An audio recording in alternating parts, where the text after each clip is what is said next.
Yuh-Jung Youn plays Sunja, the grandmother of a Korean American family in the new film Minari. I'm Kevin Jacobsen of Gold Derby here with Yuh-Jung, and I wanted to start here. You have won a lot of awards in your career, but you are really earning so many nominations and wins for Minari, including from the Screen Actors Guild Awards. Um, what is special to you about getting this kind of recognition for Minari?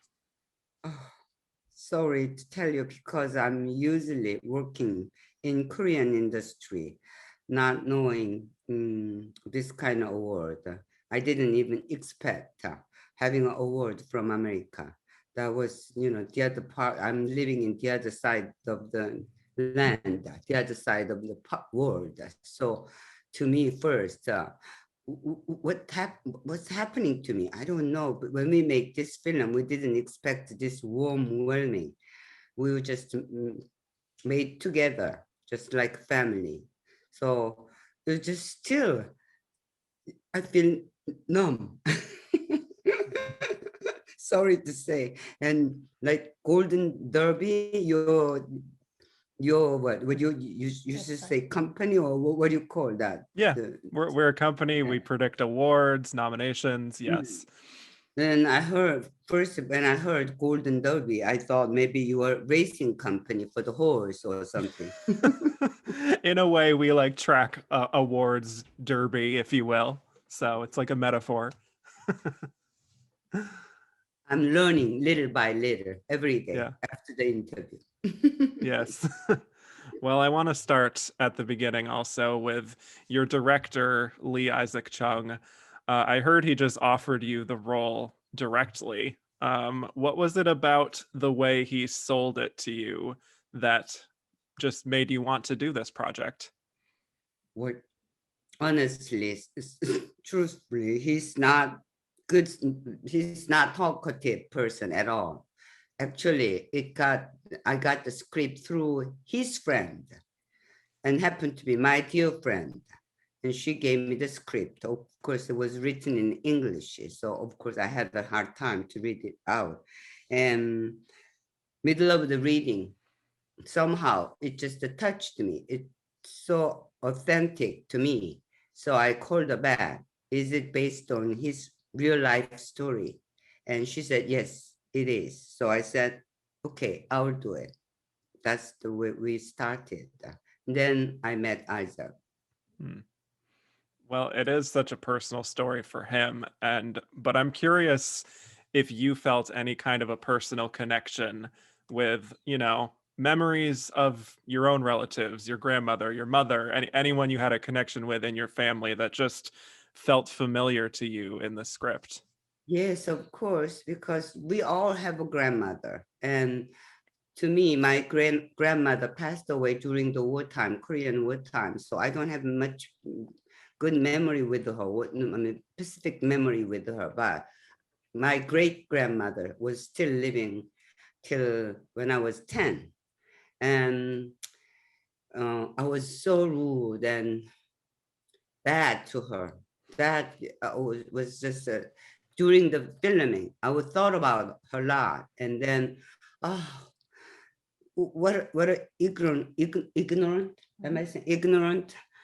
Was I and stupid, and I didn't know her sacrifice and her devotion. I didn't realize at the time. So whole time I was thinking about her and tried her look. I can see her face looking at me when I was 10 or 9 or something like that. But without any feeling, she always staring at me. So then now I get it, because when you get grandmother, you don't have to correct your grandson, do this, don't do this, or something like that.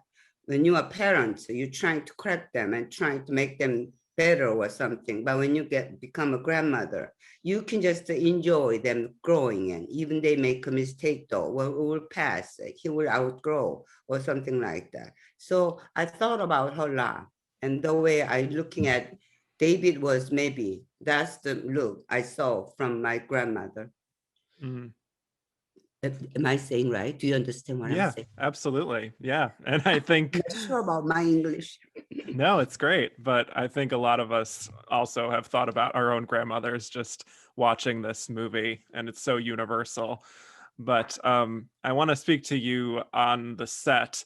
As someone who has had mostly a career in Korea, are there differences that you've observed from being on a set in America, or was it just all kind of the same to you? Yes, it was very big difference was because I was Hmm. in Korea like 50 more Korea, 50 more years Korea. So everyone knows me and everyone, most of them from industry people knows she's not a morning person. So we should just schedule it this way and that way. They are already concerned about my schedule before I say something. This one is that in Tulsa, they don't know me. So I was the one first to go to the set. Usually in Korea, I don't go because the first day of filming is just chaos. I know. So I could say probably in Korea, no, I'm not going. Just please postpone my schedule for the next week or something like that. But there's nobody to talk to about my condition. So that was the big difference. Yeah, that's a pretty big one. um, well, once you were on the set working with Isaac and just still developing your character, how would you just describe his directing style and just what he gave you to help you in your performance? Oh, he was great, really. Usually there's a different way to directing that character. Most everybody is different. That depends on director. That Isaac was very, how would I say? I asked him first. I know you have a very vivid memory of your grandmother. So should I imitate her, or should I have a?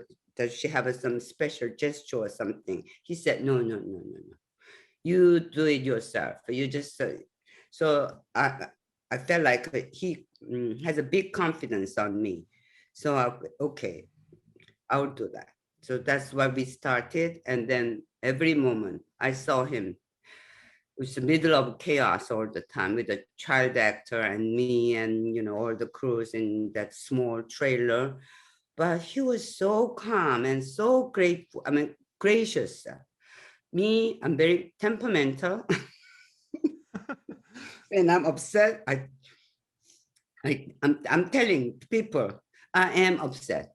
No, this Hmm. is not you're supposed to do this to me or something like that. But he never said anything about anything. So uh, actually, I respected him really. He's much younger than me. How could he be calm like that? How could he be controlled?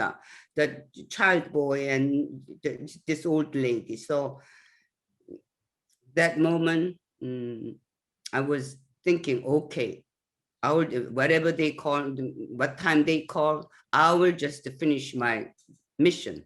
Okay. That's Yeah. Well, there is that great dynamic between you and Alan Kim, who plays David, and there's just so much comedy in those scenes that you share together. He, from what I understand, has never acted before, but he gave such a spirited kind of performance, such yes. confidence. I'm curious what it was like working with him and if you were actually surprised by what he was bringing to the film. Of course, I was scared because I heard that he doesn't have any experience at all, and 7 years old boy. So, Hmm. oh, what I'm going to do with that little boy? Then, no, that was I found out it's nothing to worry about him. He prepared everything. I mean, he memorized all the line, and we usually take a wide shot between him and me. So, of course, didn't have any problem. And Isaac was smart enough. He doesn't have to like me. The David doesn't like grandmother at all. So he was himself, just according to the line. And then he didn't like me at all. So he was like a sponge. He observed all the feelings. So then after that, Isaac asked him to do this expression or something like that. So it worked out very good. We didn't have any problem, him and me. Nice. Well, you do provide so much of the comedy of the film. It's a film that can be quite dramatic and emotional with just like the fight scenes that Stephen Yun and Yeti Han are having, but you are this kind of comic relief just in how blunt your character is. So when you were just reading the script, did you find her to be funny on the page, or did that just kind of come naturally to you as you were performing as her? When I read the script, I didn't realize or acting funny or something like that. I didn't plan on, Mm, but because of the culture difference between the David and Grandma, I think it's naturally to the audience. It's comedy, but like it says, what the Charlie Chaplin says so about the life is tragedy when in mm, close up, and but it's comedy when in long shot. So that's what I think they gathered, the audience gathered. I'm playing comedy. I wasn't playing comedy. I was very right. serious with him, trying Mhm. to just do something. Cannot speak a word of English, trying to communicate with him. Mhm. Well, one of the other interesting dynamics in the film is between Sunja and her daughter Monica, played by Mm. Yeti Han. Did you think about what kind of relationship the two of them had as mother and daughter when they were younger? Oh, I asked Isaac. The reason she couldn't able to cook. She was working lady, Korean woman. Actually, she was running the business and she sold Mhm. everything from Korea and trying to provide that the surgery money. That's why she came and try look after them. That's the reason she came. So that tells me everything. And I am myself. It's just working, well, the single working woman to raise my two boys, so didn't have problem to understand her character. Hmm. And just going back to how well the film has been received, when did you first get a sense that this could be a film that would just resonate with so many people? No, when we went to Sundance, we went there all together. Isaac, Stephen, Yeri, we came from Korea, and then so when we had a very warm welcomed from the audience, so I thought, oh, this is more than enough. Just people understand our situation and our movie. So I was very grateful for the audience, and then even Isaac got the award. So I was so happy. I even cried for him because I felt like my son made something. Oh. He's younger than my son, Isaac is. So that was the end of my thinking about this movie. And Hmm. later on, they were talking about one of my friends, the one who introduced Isaac. She kept asking me, we should have some Zoom call with somebody. So I said, what is Zoom call means? I'm very old lady. I'm not used to with all new technique or nothing. I'm ignorant for every field. So we started. And if we I knew at that time it's going to be big like this. I could have a translator. But we were starting between Isaac and Stephen and Yeri. We all know each other, and then they know my English. So, okay, we'll do it. That's what I started. And it got bigger and bigger. So I don't know what I'm going to do with my English. I love it. Well, I do think a lot of American audiences are really discovering you for the first time with Minari, but Mhm. you do have this extensive career. Um, I'm wondering if there's a movie or a show or a project from the past that you are proud of that you would just recommend that people watch if they wanna check out more of Yuh-Jung Youn.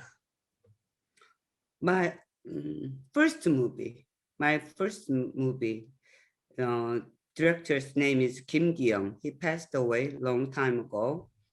Uh, Stupid me, I didn't realize he was very genius director. But that first movie, lucky. I'm luckily I could have a chance to act, well, have a chance to have a work with you.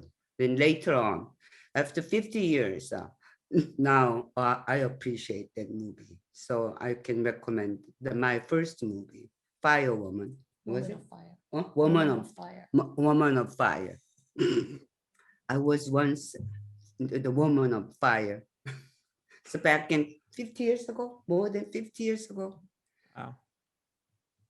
Yeah, I would be curious to watch that now and also look at Minari and see the differences, see Yes, the yes, yes. similarities. Yeah, yeah. That would be. So just as we wrap up here, I have read a few interviews with you, and you've mentioned the idea of taking chances, how you really like to challenge yourself in your career. Are there still challenges that you are hoping to accomplish that you might be able to do now that you've sort of become this maybe even worldwide star?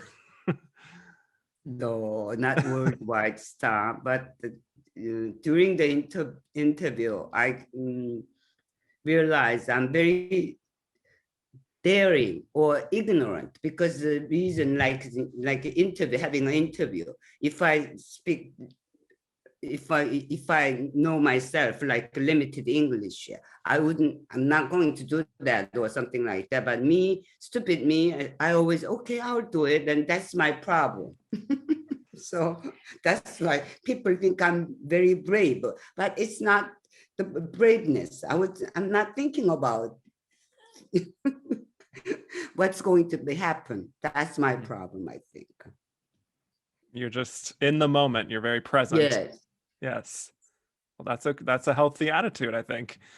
It was such an honor and a pleasure talking to you, Yuh-Jung. Congratulations again on all the wins you've received already and whatever may come in the future.